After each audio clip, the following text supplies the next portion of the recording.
Welcome back to another episode of the Decision Hour. I'm your host, Adam Bird. Folks, I am super pumped about the interview I got lined up for you today. I had this whole script planned out for this intro. I'm like kind of giddy right now because today I get the absolute pleasure to sit down with a retired United States Army Special Forces Green Beret who gave 21 years of service to our great nation. Retired as a Master Sergeant. But it's not where his story starts, and it's certainly not where it's ending. He grew up in Miami, learned the real meaning of resilience and hard work from his mother, which we're going to talk a little bit about too as well. And he took those lessons that he learned as growing up to the highest levels in the special operations. Since retiring, he's tapped into the creative side. He is one hell of a photographer, and I could say that because I've seen his work, and it's absolutely amazing. He runs Green Beret Media. He's also the co-author of a brand new book that we're going to talk about today called Follow Me. And it's Follow Me, Leadership Lessons from the Shadows That Shape Extraordinary Leaders. And those of you that watch this, I'm going to put that up there. Boom. Look at that. That's, jumping out of a plane. Awesome. Listen. Without further ado, ladies and gentlemen, my new friend, Mr. Christopher McPhee. What's up, brother? How are you? Dude. Kool-Aid's mouth. Dude, man, I honestly just listening. I'm like, who are you talking about? You're talking about me, man. Dude, hey, Adam, I thank you for the intro. That is sounds like an awesome person, right? You just mentioned. Not to be patting myself on my back, but I didn't get here by myself, so I definitely want to give a couple big shout outs right now before I forget to my business partner, co-author, partner, my creative partner in crime, who's also retired, also served in Special Forces, Ruben Ayala. He is the co-author, and then also we've been doing some other projects together. And then also I want to give a big shout out to my publicist, Annette Wittenberger, for setting this up, helping me promote this book and helping me connect with you, and not knowing that we, some way, shape, or form, we were already connected. Yeah. I love it, man. Well, listen, man. Thanks. Absolutely. Glad to be here, bro. I've been excited. I've been following your work for a couple of years, and when Annette hit me up, she's like, "Hey, would you have Chris on your show?" Hell yeah, I have Chris on the show. She's like, "You know who he is?" Nope, never heard of him. Yes, of course I've heard of him. Like, I know who he is. Like, she's like, "Really?" And I was like, "Yeah." So it made sense to me. And again, folks, right here, you can see the book, those of you that are watching, and we'll have all of the links where you can buy the book. You can get it on Amazon right now, I'm assuming, yes? Yes. We'll have Amazon and Barnes & Noble. Okay, we'll have those links in the comments, in the show description below, so you can just click on that, make it easy for you guys to purchase it. And believe me, this is one that you are going to want in your library. So, Chris, let's get started, man. I want to, before we get into the book and everything like that, tell the listeners, tell the viewers, kind of a little bit about yourself. Appreciate this opportunity. I know I want to start with, you mentioned my mom, and she is the catalyst of all of this, right? Yeah. She is the reason why I am where I am right now and what I've learned from her. So growing up in the 80s, born in 75, let's just call it the 80s, my years growing up. And one movie I really liked as a kid was watching Michael J. Fox and Back to the Future. Yeah. So I'm getting a time machine a little bit. We're not going to go way back, but I go back a little bit. You dating us, Chris. You dating us right now. I just wanted to throw that out there. So those of you who don't know Back to the Future and Michael J. Fox, you need to go watch it. That's the real science. We talk about time machines. It's a great story, but it's a great storyline. But anyway, like you mentioned, Liberty City, Miami, Florida was where I started my journey. And I wrestled in high school. And so that's where a lot of my work ethic, decision making, mental toughness, that grit everybody talks about. That's where I got it from, right? Being a wrestler in high school, state champion, went to go wrestle at the national level. But unfortunately, I didn't have all the answers about how to go to college. I knew I wanted to go to college and wrestle, but what I didn't want to do is go to college and work and try to wrestle and go to school, because I did a lot of that in high school. Right. And I took the onus on myself to, as the oldest kid of 3, let me start taking care of me as soon as I can so my mom could use that money and resource for my little brothers. And so I worked in the evening. She helped me get a job, my first job, working at a swap meet in Miami, selling children's clothing. And that's what I did on the weekend. Salesman, children's clothing, Saturday, Sunday, $50 for the weekend, you know? And so that carried on. But I didn't have the SAT scores or the SAT scores to put in that application and send it off. And back then we didn't have computers, weren't as fun to everybody. And the digital online world wasn't there, so you had to get it in the mail, fill it out, put $35, $40, and then send it off. Yeah. Well, that was a lot of money for me because I didn't have a whole lot to start with. So that didn't really happen. I just collected them, and they came, and they just sat in a shoebox. But around my junior year is when I started looking at the military and was like, you know what? I could go serve my country, and then at the same time, I could get education. And so junior year, delayed entry program, graduated, basic training in 94, fresh out of high school, 18, you know, about 20. I'm at Fort Leonard Wood for basic training, and then I go to Fort Riley for my first duty station. And that's where things start rolling for me. Was able to actually be, those of you know in military sports, they have a world-class athlete program, and they have athletes that come in. So at 19, I got selected to go to the Department of Army's world-class athlete program to be a wrestler. And that was at 96. So that's Olympic year.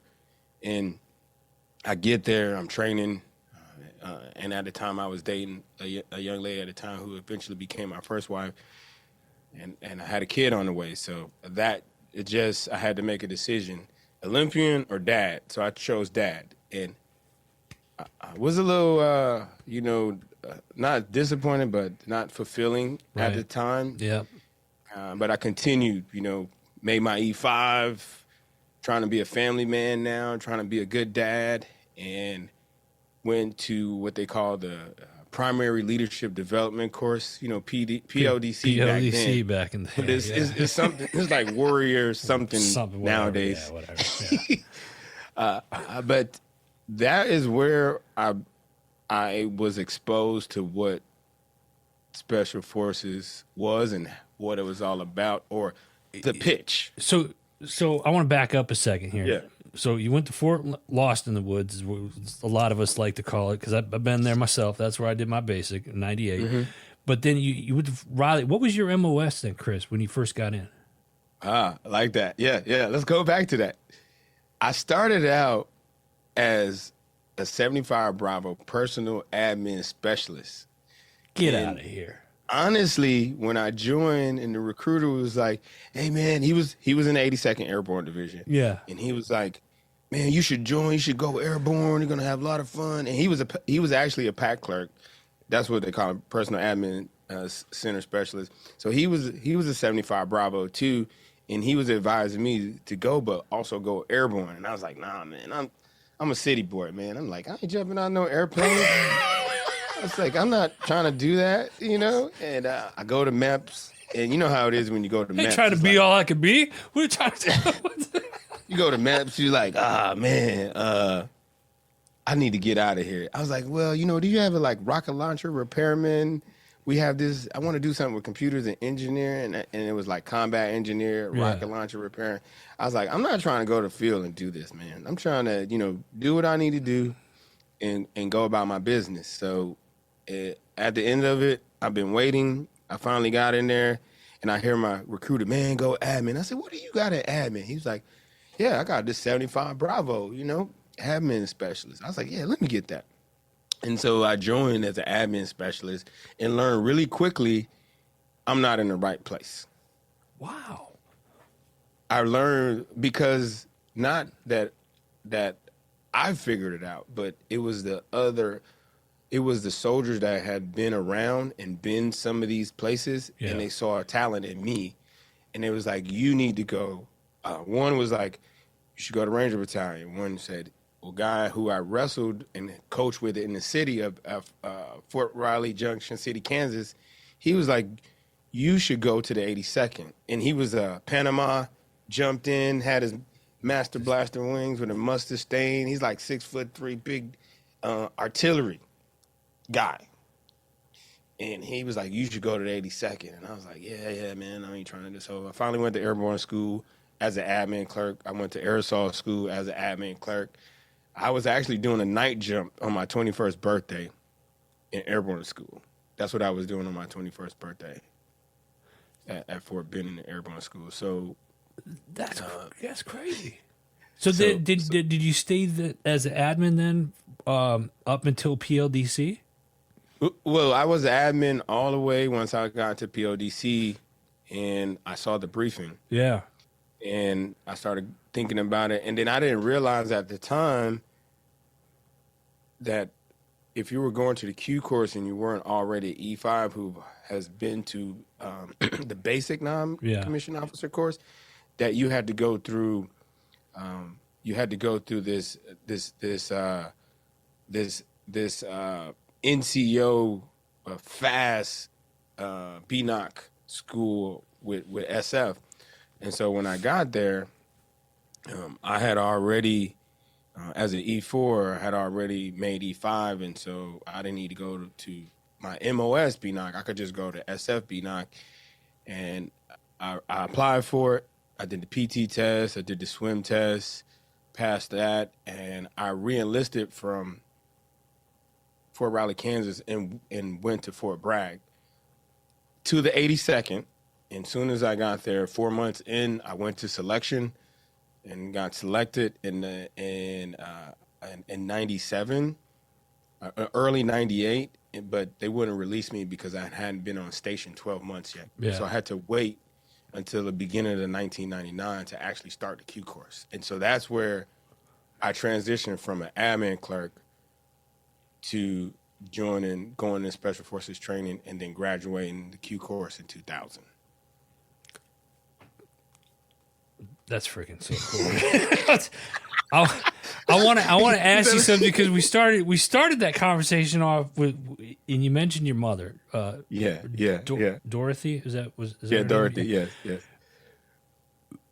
And I love how because it sounded like to me that instead of like going to the college and doing what you needed to do to wrestle and whatnot, like you thought of your family first and that you went and worked. And my hat's off to you because it's as the oldest.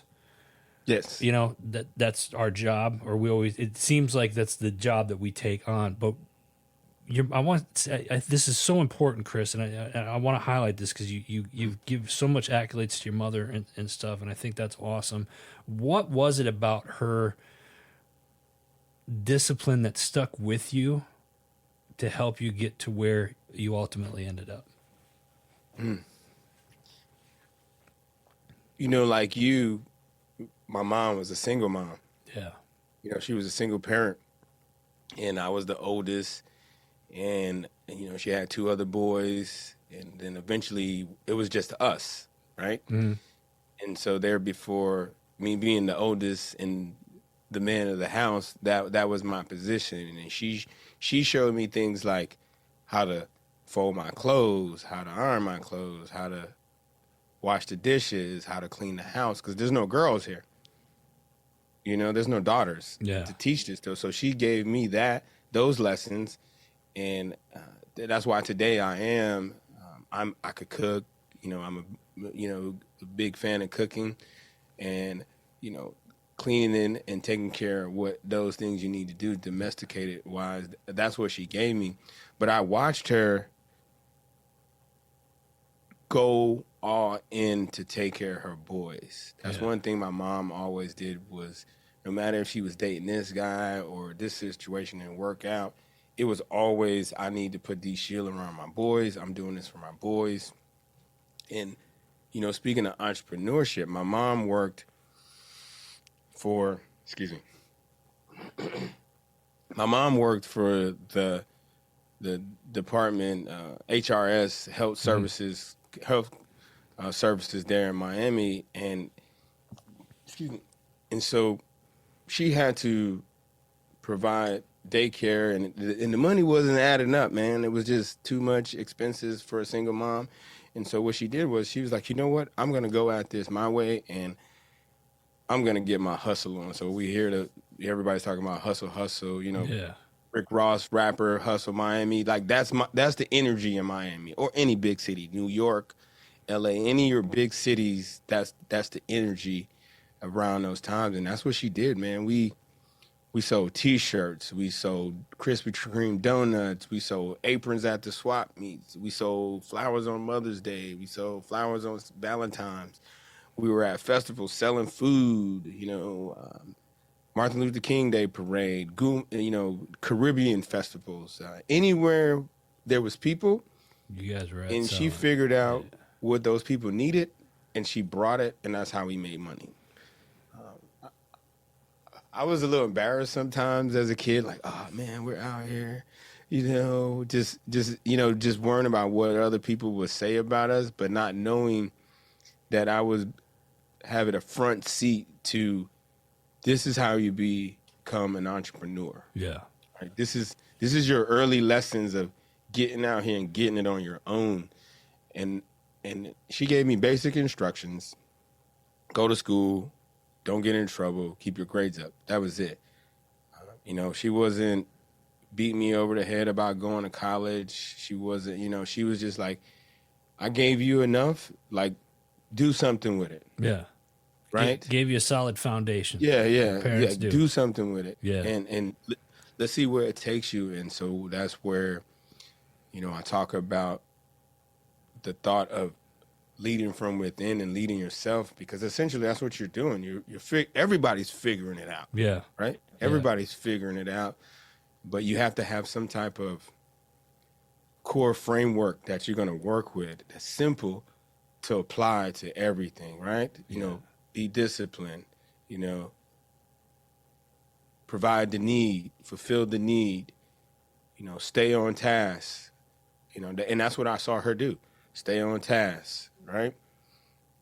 When it was time, we need to go pick up product. We went with her. Yeah. We drove to go pick it up. We brought it back. We brought it to the customer. And when it was Valentine's Day, we were up making flowers, putting arrangements. I actually went to her first, she took a class, and this is where you got to skill up. So this is, I would say, where I saw my mom skilling up. She was doing all the other stuff, but she was like, you know what? I want to get into floral arrangements, just like we do now. Yeah. We took a class at the Miami-Dade Community College with a bunch of other ladies, and I was in there with her, and they were showing them the different arrangements, how you put your main flower in, you put supporting flowers, you put your, you know, your ferns and your little greenery around the side. And the reason why I know this, because I was there making arrangements at Mother's Day and Valentine's Day with her. And until this day, this Valentine's Day and Mother's Day, she was out there selling flowers. She now lives in Orlando, but she was out there. Still doing it. Still doing it. Still doing it, because that's what she does. So that's where I see, you know, they talk about skilling up. That's what I saw her skilling up. You know, it was always a way she was trying to skill it up, going to the next thing that she got into, selling men's clothing, and, you know, had a little boutique that did that. But it was always the next thing with her, and that's what I learned from her over the years. That what's the next ridge line? What's the next skill I need to learn? Well, that's what I was just gonna ask you. Is like, I'm assuming then you took that mindset in, because you mentioned that you was it 99 you went to the Q course, Right. So did you take that mindset and it sounds like you took a lot of that foundation that your mother gave you and the hard work that she had instilled in you and set that example. And then you just said, what's that next ridge line? I'm assuming you took that into your career as you advanced through your career. So walk us through the cue and what you can talk about, maybe a little briefly about the career. No. You are exactly correct. And the way I went about that, starting with that first the door open, and it was like, hey, you can do this, Yeah. right? Yeah. You mentioned be all you can be, so I joined under that motto. Be all you can be. Then some people, we went to Army of One, and now I think we back to it. But anyway, that was my mindset. Be all you can be, right? Right. And so at the time, I was a dad. I had one child, and I was building myself as a career. So I'm 22. I'm an E5. I'm a board soldier.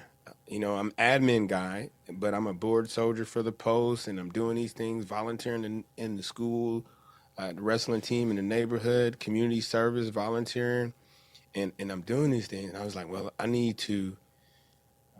want to advance my career. Like, what can I do? And then I saw that, and it was like, oh, by the way, we'll give you a bonus. Oh, and you get to travel. And then you get to go to these schools like Ranger School, and you go do these cool things. And I was just like, yo, like I know what I said when I first was in the recruiting office, but I have a different perspective now because I moved my position. I was at home in Miami, and then I'm in Fort Riley, Kansas, and I met some people, and I've heard some conversations, and people shared some experiencing it. Now I got the confidence now, like I could do that. Yeah. That's what was wrong. Why I was like, I don't want to do, like, no, because I didn't know. And I was like, I'm just going to do what I know. And then as I learned, going to aerosol school and going to airborne school on my own as an admin guy, not infantry, no tactical training, I was like, I could do this. And so that's what gave me, okay, boom, we got a target. Yeah. Let's start moving towards it. And that's what happened. So I got the training book, and then it goes back to what I told you about wrestling. As a wrestler, it's one of the hardest sports, hands down. Oh, yeah. I don't care what anybody say, I wrestle you for it. Yeah. It's just to prove it. But it's one of the hardest sports because I call it an individual team sport. Yep. Because the team is only as strong as the individuals. Kind of like in an ODA, right? Yeah. Or a fire team or any type of. So little do I know, I was already preparing myself to be it's 14 guys and now gals, which is awesome, on a wrestling team, 14 weight classes. And so you have to learn how to train. And as a lightweight, I was always running. I was always watching my diet. I was always, trying to make myself go max effort, because as a lightweight, that's how those matches are. They're really quick. You have to be fast and you have to be quick off the whistle. And that's where I learned my work ethic. And so I took the pamphlet from the recruiter. I bought a rucksack because, in admin, they give you a little Alice pack, a little rucksack. Yeah. And so to put 50 pounds in it, that wasn't going to do it. So I left PLDC. Before I left, I bought a large Alice pack from the shop at the clothing and sales. I bought that, had some money. I had the pamphlet, and it was like, okay, this is a six-week plan. Week 1, you need to ruck, do push-ups, and swim. I said, okay, I could read, ruck, push-ups, practice a PT test, swim. And that's what I did. Up and down the roadways, I lived on Custer Hill at Fort Riley, those people who know that place. And I worked down in Garrison, and it was like almost a 3-mile travel up the hill where I live. So I would ride my bike to PT, do PT, and ride my bike back home before I had to be to work at 9 o'clock.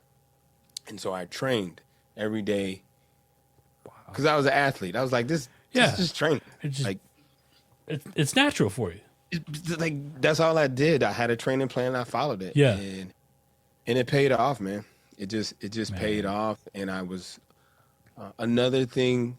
I think with me, from my mom, I was a disciplined kid. I'd cause some trouble, but I would listen because back then she put the belt to you, so that kind of helped me get straight. Out real quick. And I realized, like, well, if I listen to her, she won't give me a spanking. Yeah. Because those spankings hurt, bro. Yeah. Funny how that works. I was like, and I used to tell my little brothers that. I was like, bro, if you just listen to her, she won't spank you. Right? So that helped me just get in line with training. Yeah. The discipline of no motive. Like I said, nobody's clapping for you. Nobody's, as a wrestler, nobody's motivating you on these long runs. Nobody's telling you diet and all. Like, you got to do that by yourself. And that's what preparing for selection was like. And that's what getting through the Q course is. Yeah. You don't get to be with the team until you get through all of that. You have to go through all of that and motivate yourself, because that's what they're looking for, self-motivated individuals. I shouldn't have to tell you to do this. You should be able to follow basic instructions. Hint, don't get into trouble, go to school, get good grades. Right? Yeah. Just do what you're supposed to be doing. Like be a good human, and it's Right, all so- so but somebody out there gonna mess it up. You know, Bro. you know what I'm saying? It's easy, but it's sophisticated. Right. So Right. So that going to the, I'll tell you about selection, and I talk about it in the book, and mainly just it's my human experience. So because I was leveling up, also financially I was in a hard place. Kids, wife, expenses are high, and unfortunately, the day before I was leaving for selection, they repossessed my car. And so I had a decision, like, do I still go, or do I just sit here and deal with this? And I still went because that's the way I was going to fix that. Yeah. I had to leave, and I just had my second kid. He was a newborn, my son. And so my wife was there. I took all the money I had. I bought stuff for the house for 3 weeks, and I had a friend of mine. He was actually going to selection with me, and so we connected the wives together. And so she watched out for my family while we went to selection, but unfortunately he didn't finish out. So he came back, and he said he would watch over the family until I got back. And so imagine taking that with you to this event. Yeah, a hell of a way to start. Right? And the reason why I really selection was a turning point for me, because some people I talked to about it in my previous unit before I got to the 82nd, they talked about how hard it was, and how and they were bigger guys than me, and I was a little about 145, and they kind of talked like, you're not gonna make it, because I didn't make it. And so I was like, yeah, whatever, I'm not. You just don't know. So going to selection for me was, I've already trained. So physically, I had prepared myself. So that's where the confidence came from. Okay. So I don't care. Like, I'm here to win. Right. I need this bonus because I got to take care of my family, and I need that to get myself out of the situation. I think that's going to help me level up, Losing wasn't an option then. You went to Q and just burned the ships.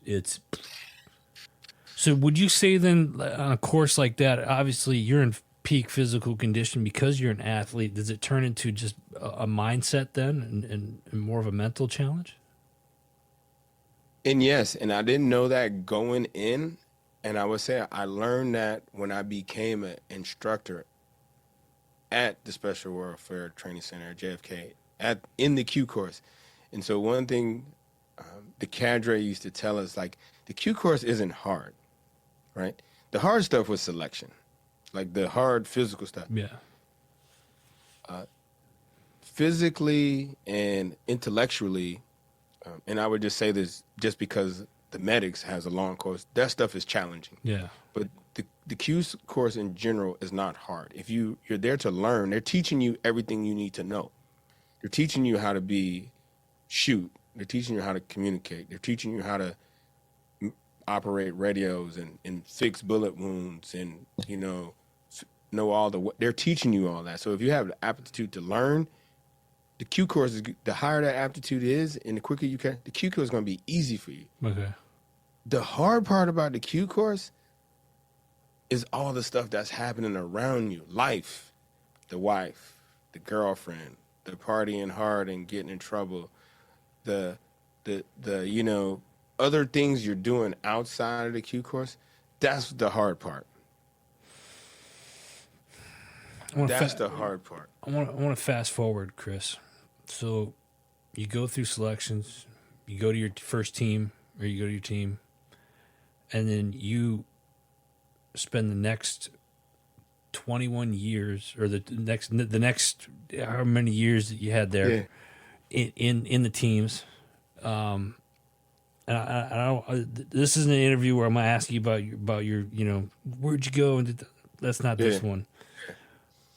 But I do want to ask, being a part of a team or anything like that, what would you say? Was there something? I can't imagine guys that I've talked to in the past. Like I remember asking a couple of guys when I was deployed in 03 with 5th Group. It was just like, hey, I'm thinking about doing this, and the guy's like, let me tell you something, Adam. I got a daughter who's 15 years old, and I've been home for 2 of her birthdays. He's like, and you're a single parent. He's like, I wouldn't recommend this. That was his advice to me, and I'll never forget that. I remember we were in Baghdad. We were just off the airstrip, and we were having that conversation. I could see it clear as day, as I'm telling you right now. And I was just like, oh, okay, I get it. But I was 5 years old, still full of piss and vinegar, and I was like, oh, I'm probably gonna do it anyway. Didn't, thank God. But was there a time during your time with the teams where it got really hard for you, or maybe there was? Let me ask you. Let me just be frank, Chris. Did you ever get in trouble when you were in the teams? I did. And to your point about the comments, about one thing that I heard was that it's going to destroy your marriage, right? Yeah. That's one thing I heard. And unfortunately, it did get the best of my wife at the time, my ex-wife. It got the best of her mentally because people would say stuff to her about that, like you just said, like, hey, I wouldn't recommend doing it because you're a single dad. And I would have said the same thing knowing what I know now, but she got a little bit of that, and I kind of started mixing in, and not saying that that's why we got a divorce, but that's probably one variable that fed into it. Right. Me being gone and deploying, and I couldn't really relate to that, like, because I hadn't met anybody who was sharing that experience with me. So I was just like, no, we'll work it out. Like, I don't know. That's what we do. Yeah. Like, we're gonna work it out. Like, if I need to go, then we'll work it out. So, speaking about getting in trouble, the worst trouble I've gotten into being on a team is I was in what we call the Advanced Non-Commissioned Officer course, and I had completed one deployment, and actually I was on my second deployment, and right after that second deployment, I made the Sergeant First Class list, so I was promotable, and I had an opportunity to go to the Advanced Non-Commissioned Officer course early, because normally they just kind of wait till you make your E7, then you get to go. Right. But because of, the deployment cycle was running and the normal cycle of going to school was changing, so they were just trying to get guys in to get the work done. And we, in the Special Forces, we have our own basic course and the advanced course, and they still go to the Sergeant Major Academy, but we had our own course, so it's just easier to go. So I went. I was still the party guy on the team. My first 2 years, I was single. I had been single from 2000. Shortly after graduating the Q course, unfortunately, I got a divorce. So I was a single guy going into my first deployment. So I was single, part way in the Q course, single, and so I only had to worry about me. So, like you said, it was, full throttle. Yeah. I was doing everything maxed out. Like, I was getting after it. So going with that mindset, going on deployments, coming back, and what we were talking about earlier about guys having an opportunity to recalibrate when we come home, that wasn't there. So I didn't have that experience of, I deploy, and this is 2002. So 2002 of March was my first entry into Afghanistan. Okay. Right. And so thing was not developed during that time. So you go there once, I come back, promoted, go to ANOC, and I'm doing this come home party, because dudes are dying. Right? So I'm like, you know what? I need to make the best of home when I'm here. I go see my kids. Yeah. I go hang out. I'm having a good time. Then I'm back on deployment. So during that cycle, I was just out one night, just partying a little bit too hard. And the thing about it is we're taught to get a designated driver. So, because some people are like, well, why you didn't get a designated driver, you idiot? Like, of course, I did that. I had a designated driver. We went and got some drinks after work. It was actually my teammate. And we went out. He picked me up. I ate dinner. We went out here. I was drinking. I was having a good time. I just wanted to go out and party. Yeah. So we get to the spot. He gives me the keys, and on the way out he's like, "You good?" I was like, "Yeah, I'm good." And so that was the first mistake. First of all, the first mistake, I had the key. Second, I still maintained the keys, and I thought I was good. Long story short, I got pulled over on the way there. About 1, 2 in the morning, got processed. They let me go, and they let him drive me home.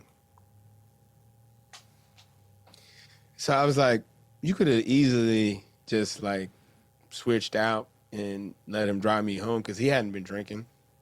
So I called my team sergeant. It was probably one of the worst days of just festing up, I was always taught, bad news doesn't get better with time. Yeah. So as soon as I was like, hey, man, I'm sorry to hate you. Call you this time of night, but this is what happened. He was like, all right, don't worry about it. We will deal with it when you get in the morning. So from there, man, that was I got a letter reprimand. I was 5 days from graduation. I got a letter reprimand. I got dropped from the course. I didn't get any UCMJ or get my rank taken away from me because I believe what saved me is because of my reputation and the work I had been doing. Yeah.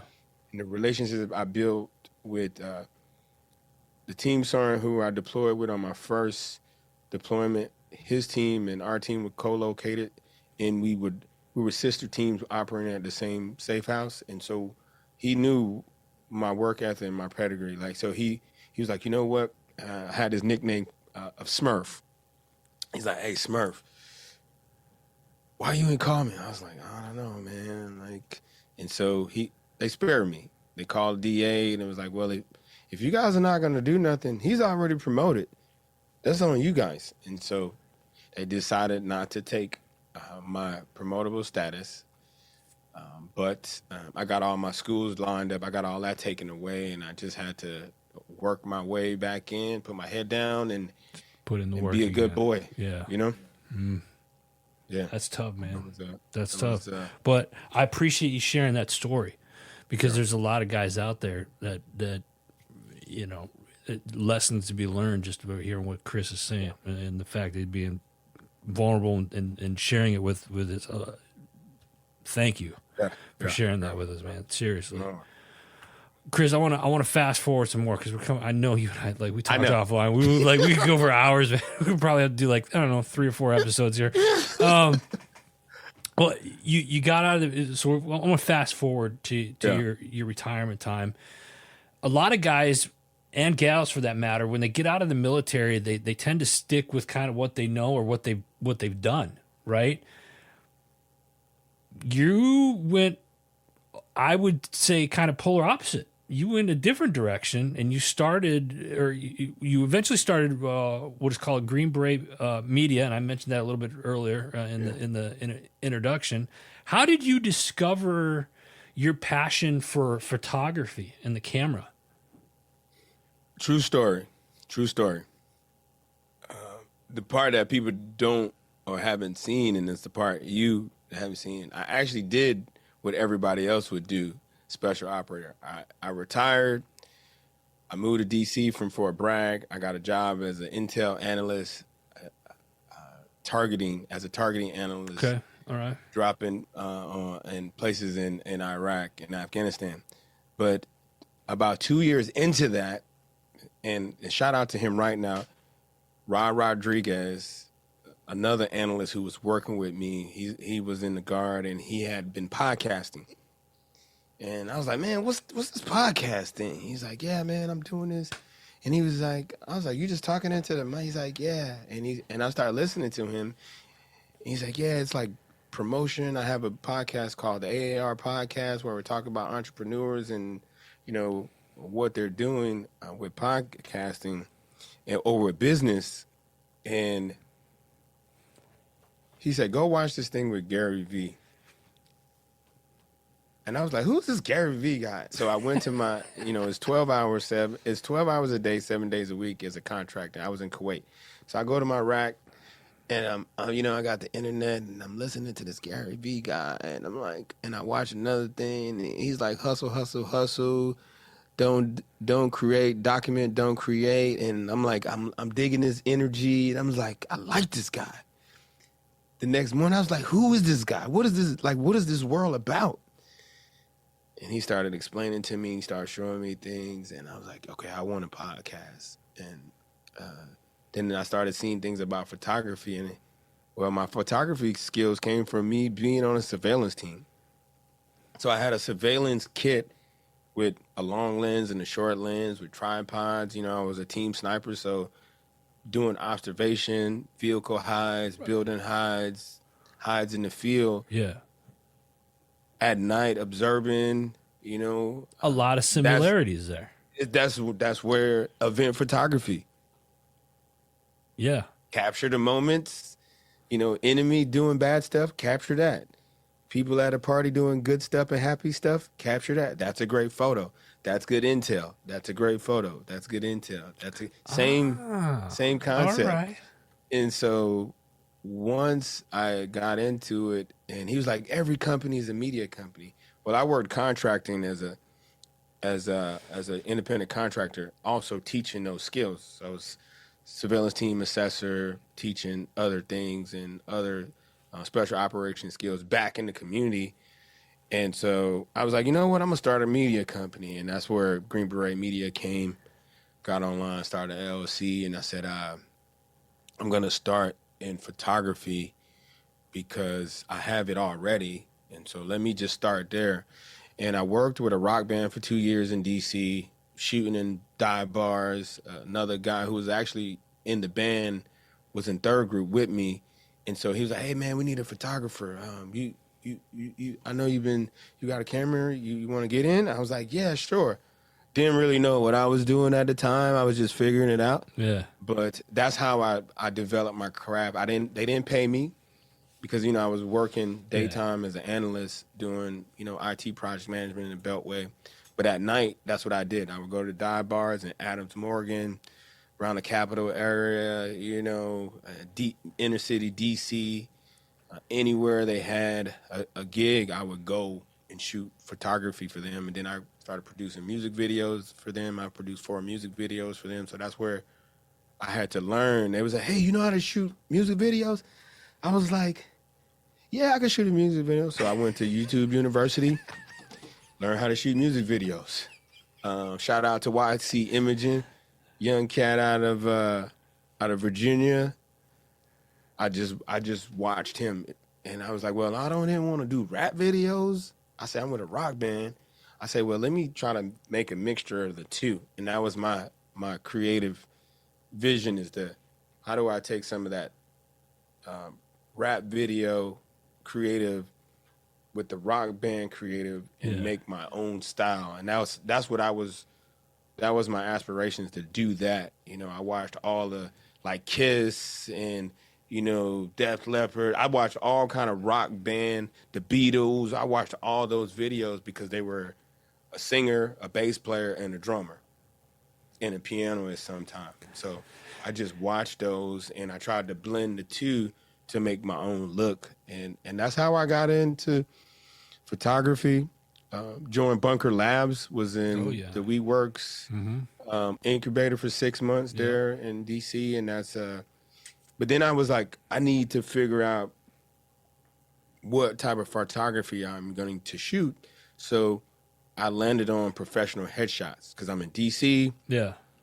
You know, so I'm known for headshots. That's like my primary photography item. And then with that, I started shooting event photography. So that's my primary two. If I had to pick the two, is documenting action is what I would say, because surveillance is documenting action, and that's what event photography is. Candid moments, documenting the event visually to tell a story. Same thing you would when you're building a collection pack. You know, this is where they bed down. This is where they work. These are the people that are involved. It's the same thing. This is the coordinator. These are the people who got awards. These are the most influential people. This is the award ceremony. It's the same. It's the same technique and framework, just a different subject. And that's how I developed myself as a photographer. Just loving the art. I love doing street photography. Yeah. So, you know, in the Beltway, I would get on the trains on Friday nights. Yeah. Oh, yeah. And I would just go into the city, man. I spent 2-3 hours in the subway, you know, just everywhere, just shooting photography. But photography gave me an opportunity to not do what all the other special operators do. And nothing's wrong with that. But I wanted to do something different. You know, I wanted to, you know, I think it was more so just finding my identity. Like, what do I want to do besides, I've been playing, not playing, but being a professional soldier for so long, for 21 years, for 2 decades, over 2 decades. And it's like Major playing. What do you mean? Y'all ain't got no more killing to do. You know, what am I going to do with myself? You know what I do? I'm going to start a media company, and I'm going to shoot photography. That's what I would do. But here's the thing. You know, my business is, you know, not to, just for fun, just to put a disclaimer out there. You know, my business is killing, and business is good. Well, for me, business was not good because there wasn't no more to do. Right. Folks, folks, I want you to go, if you're listening to this or you're watching this, go check out Chris's stuff. You can go to greenberetmedia.com and see some of the photos that he's done. He did, you know, some sideline work with the Commanders, formerly known as the Redskins. That's what they called them when we were growing up. Yes, you know, and some of the street stuff. There's some pictures there, so go check that out. Chris, I want to dive into this. I want this here, and thank you, those of you that are listening to this. Chris sent me the book, autographed it, which I absolutely love. The book. When I talk to authors, like, what prompted you to write a book? Was this something like, I've thought about this for a while and it's been, or I just, you know what? I woke up one morning and was like, boom, it hit me. Got with the co-authors of this, and we just started writing. Walk us through the process of how did this start? So I want to I wanna be concise because we could be here all day. And I would say you are the first to present that question to me, and so this is my first run at this, and I would say to start to answer the question and then give you some context. The book evolved from a documentary series that I worked on for almost 3 years co-produced with Ruben Ayala, a co-author of the book, and some other veteran friends of mine. Mike Clark, another SF mentor, a friend of mine, was our historian. And then along the way, those individuals I actually sat down and interviewed. Major Capers, who's now later this month, will receive the Medal of Honor from his time and work as a Marine during Vietnam. So I had an opportunity to meet all these people, and then once the documentary was done and it's up in Amazon, I would say there was I don't remember the individual's name, but there was a book called A 20-Year War, and I was like, you know what? I wanna have something that people could walk away with, because usually the book comes out, then the movie's made. Yeah. But we went the movie to the book. Yeah.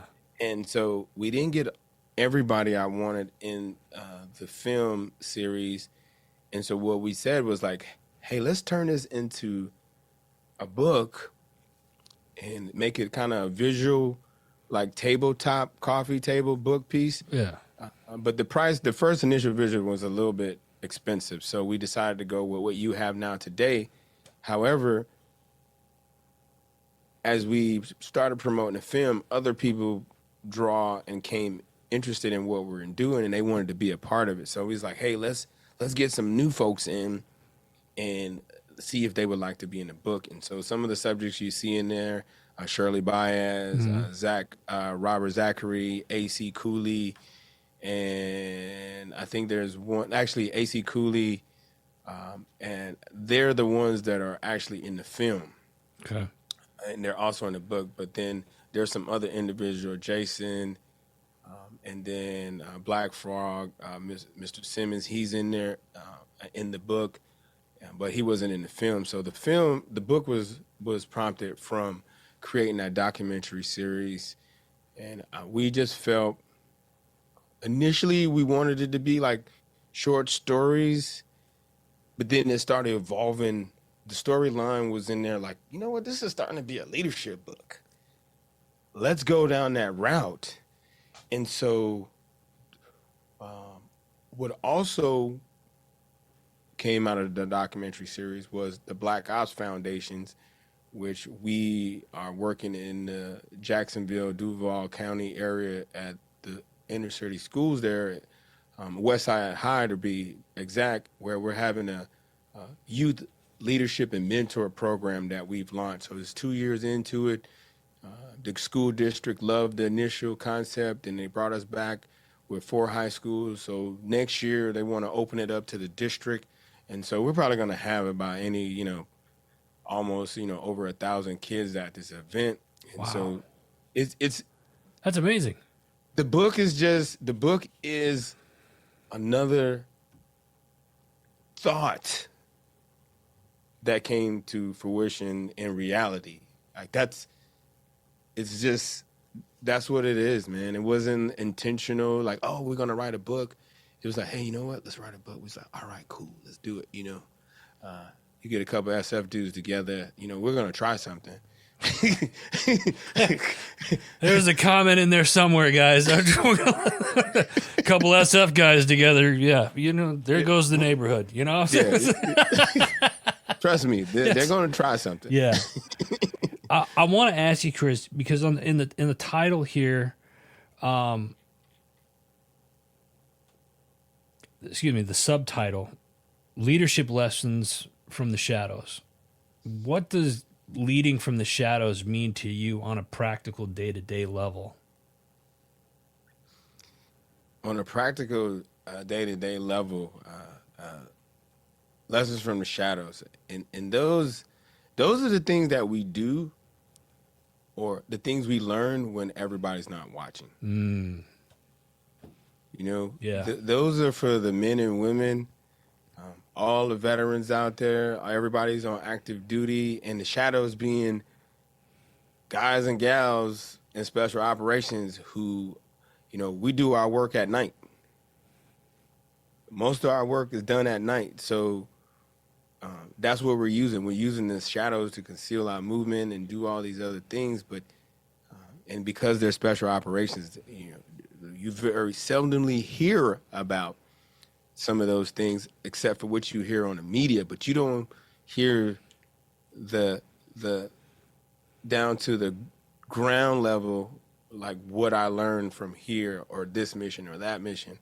But more so, those shadows also relate to life, and that's what it's more of those stories in that book is not necessarily about the tactical journey, Right. or the tactical story is more about the human journey and story. So those people who, like you mentioned, mentally, who are in the shadows dealing with the problems they're dealing with that humans deal with when they go through these situations or they have these events happen, or, you know, their wife leaves them, or, you know, come home and you find this, or your buddy passes away, or get, you know, you end up in an IED and you end up getting blown up together and you make it and he or she doesn't. That's the shadow, right? That's the shadow. That's the dark place where we all have that dark place. But those of us, what do we learn when we're in that dark place? That's what those lessons in that book are about. Do you? I'm not sure how to ask this, so I'm just going to say it.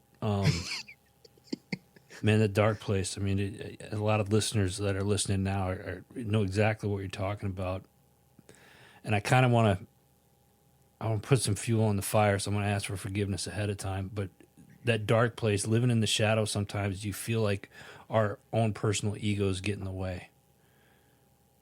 Short answer, absolutely.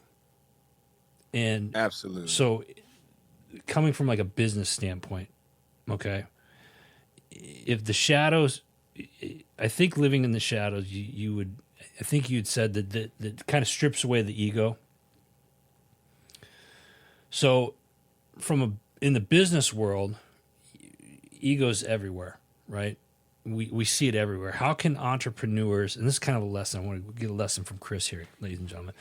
How can entrepreneurs and business leaders apply this lesson then to build their companies or to build their teams? Mm-hmm. Great question. And I'm gonna give you a real story. And what I'm saying is true. And he will agree with me, and it's not that I'm causing friction between us, because my co-author, my co-producer, and we started a business together, Triple Nickel. So I've done 3 things with this individual. And I would say we both let our ego get in the way sometimes, right? Yeah. But what we have learned, like we're from that same place in the team room, and it is not as very direct like we are when we're in the team rooms, but because we're not in that space, so we have learned to be more civilized about it. So we would make, it's kind of like what's the movie? Anyway, it's kind of like when you see like those two. It's actually like the movie Heat. Oh. So you got a good guy and a bad guy. Yeah. And they know they got friction with each other, right? But they have this silent conversation with each other just out of respect. And that's how it is with my business partner, Ruben. We both, vision-wise, we know what we want, but sometimes he has a different approach and I have a different approach. And so what we end up doing is we end up focusing on what's the task at hand, and we say it's bigger than us, and then somebody's got to compromise. Yeah. Sometimes he compromises with me. Sometimes I compromise with him. Sometimes I don't like it. Sometimes he don't like it. Yeah. But at the end of the day, we work through it because our why we're doing this is bigger than both of us. It's about your mission. Yeah. Yeah, it's about the mission. Purpose. It's your purpose.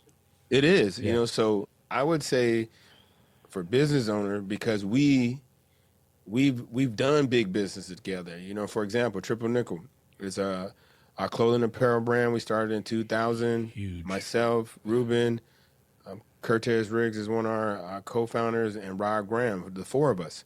We started in 2000, and we had an opportunity to be in Kohl's. The Kohl's a department store. So we supplied product for 600 stores. 2-year-old apparel veteran company is distributing apparel to one of the largest department stores in the U.S., right? And so through that event, it was like training day for both of us.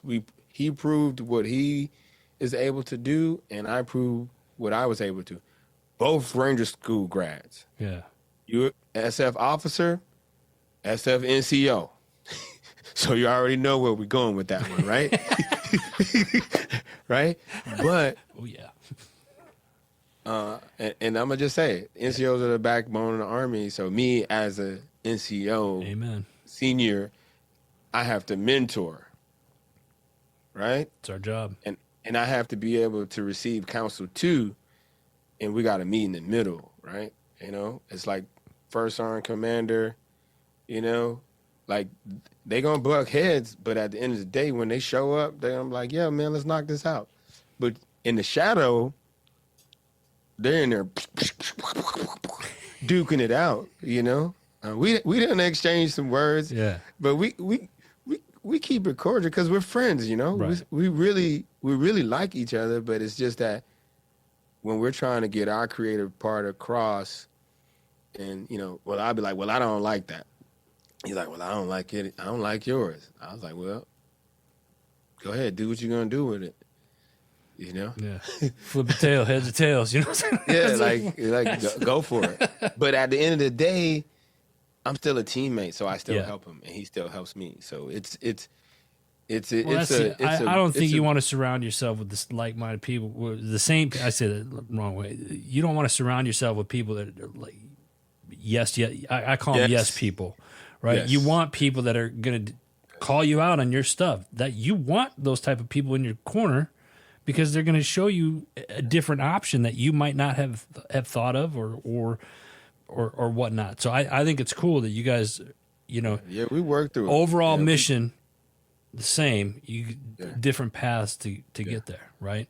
No, it's you know, it's like an analogy I always like to use. It's when we're land naviging across long distances. You know, you do a lot of that in the Q course. You do a lot of that in Afghanistan. A to B is direct, but you could go. There's many routes to get there, as long as you get there. Yeah, that's how we operate sometimes. We're on the same route or he's on a different route, and we meet at the same destination. Yeah, and it works. And most importantly, we recognize each other's position, and we respect that. But I don't have to like it, right? You know, that's I just don't. You know, well, that's same for him. So we're cool with that. That's part of life.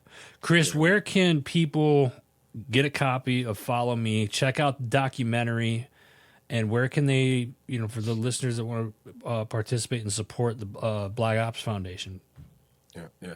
For initially the book, where you can find it, you can now find it at Amazon.com. When you search for it, search Follow Me Leadership, and it should pop right up for you. And then also it's at Barnes & Nobles now. You can buy it online at Barnes & Nobles, and you'll be able to find it there. And then we also have a link.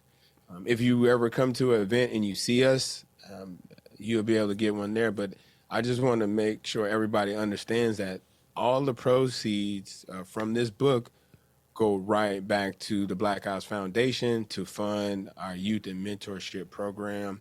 That's awesome. to build the next generation of leaders. And the reason why we're there, because not that grown-ups, we're where we're at. Yeah. You know, I'm where I'm at, right? So that's like one of the hardest things I have learned from my mentors is to change somebody's mind. So let me go left of the boom and work with, the young generation. To Whitney Houston's reference, our children are the future. Let's teach them and let them lead the way, right? Because that's where we need to put our energy in the kids. So yeah, man, go and get it. I love it. Folks, we're going to have the links and everything in the show notes below. So just all you got to do is click on it. If you could support, we'd love for you to get it. Make sure you could go check them out anyway. Go check them out. Yeah. Check out the documentary and make sure you get the book. Follow Me. You're definitely going to want this one. This is a banger. I love it. Chris, I got one more question for you, brother. The show's called The Decision Hour. Okay. And, we have to make decisions every day, right? Name a time in your life, and you've given several decisions today, but name a time in your life where your feet are on the line and you have to make that decision. What is it, and what's the atmosphere like? That's a good one. Good one. Sounds important. Decision. I would say I would go back to 2012.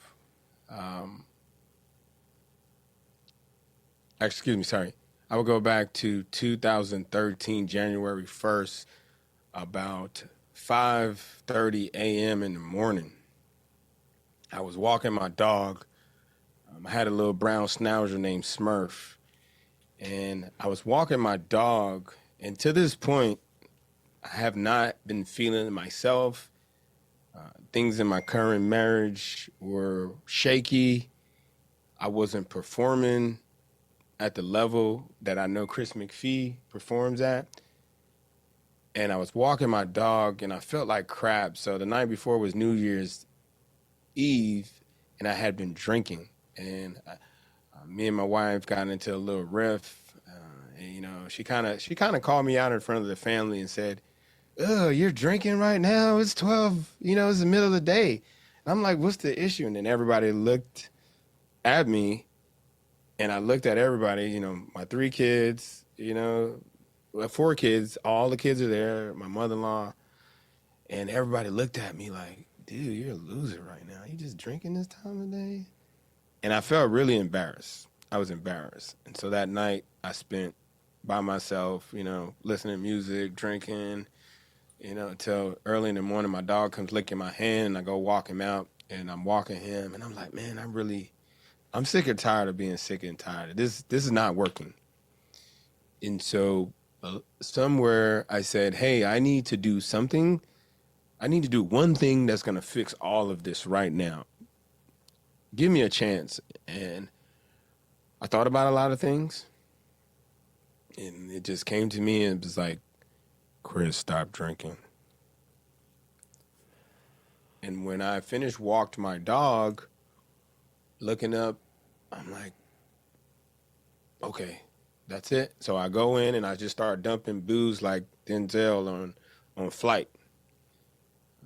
And at the time, my wife and I, she was in D.C., I was still at Bragg working, so I was driving back and forth. So I was living in Bragg by myself, just living like a bum, per se, drinking and just making it go by. And I went and got home after that trip home, and I dumped everything out. And I was like, this is day one. I'm not drinking anymore. And so from there, a month later, became one day, became a week, and then became a month. Then a month became a year. And since then, that is probably one of the best decisions I ever made right now in my life, that hands down, if I had to do it again, I would do it again. You know? Yeah. Like literally, I would do it the same way. Yeah. Like I would want the experience to happen the same way. And I would say that decision has gave me clarity. That decision has gave me focus. And that decision put me back where I started. Being that kid that my mom said, basic instructions. Get your grades good, stay out of trouble, and, you know, work hard. Yeah. And so that was my reset. That it took some years, but that helped me. That was a reset decision. Little did I know. Not when I reflect on that day. So it's been we pushing 13. We pushing 13 years, man. Of sobriety, man. That's amazing, Chris. Congratulations on that, man. Thanks, bro. That is effing awesome. Yeah. And I appreciate you sharing that here on the Decision Hour and with the listeners and the viewers today, man. Folks, go check out Chris's stuff. Again, it's gonna be in the notes below. You got the Green Beret Media, you got go get Amazon, go look up Follow Me Leadership. It's right there. Listen, if you're listening to this or you're already watching this on one of the social platforms, click on the links and just open it up. Follow him. Good dude. This is the type of example. This man here sets the example. And he has dropped a ton of knowledge on us today. And we're gonna have him back. We're gonna have to have him back. Yeah. I'm in. We've got so much more to cover. You know what I'm saying? Get used to seeing him. Chris, thank you so much for taking time out of your busy day to join us here today. Appreciate it. Thank you so much. Folks, make sure, again, click the links below. Also, if you get a chance, go check out our parent network, Heroes Media Group. They got some new shows over there on the network and some new articles up. Go show those guys some love over there, heroesmediagroup.com. That's all the time that we got for today. Until next time, you've been listening to The Decision Hour.